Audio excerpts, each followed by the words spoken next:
Hello everyone and welcome back to J1 Aviation. Today is day 4 of our emergency series, and today we're talking about an engine failure after takeoff with no runway remaining. Okay, so this engine failure is about the worst run, right? You're out of runway to safely land. You don't have enough altitude to really do anything with. You're low, you're slow, you don't hardly have any time to even think about a plan.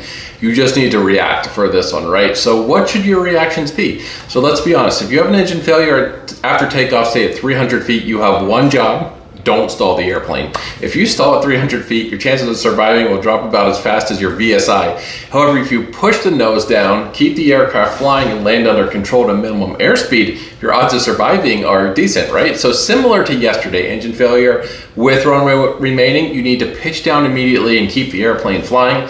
Secondly, you need to aim for a place to land. So at 300 feet, you're basically on short final for your landing site, right? So you'll be on the ground quickly, so don't pick a spot too far out. Right now for the landing spot, we're talking only left or right 30 degrees. So for troubleshooting, because you'll be on the ground so quick, right, as this happens, there's almost no time to troubleshoot, right? With one hand, you can confirm a couple things, fuel pump on, primer's in.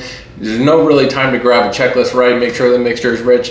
You need to focus on flying the plane. You just want to do memory items by feel. So a good rule of thumb for picking a landing site in this situation when you're down low like this is turn no more than 10% of your altitude. So at 300 feet, don't turn more than 30 degrees. At 500 feet, don't turn more than 50 degrees. Now, at some point, this rule breaks down right above 500 feet, but when you're down low, it's a good rule of thumb. So as a quick review for engine failure, at a very low altitude, right, push the nose down, don't stall, head to your predetermined landing site, memory checklist items, and call on the radio if you have time. So there you go, day 4, engine failure down low, stay 300 feet. Thanks for joining us on this journey. We'll catch you tomorrow on day 5.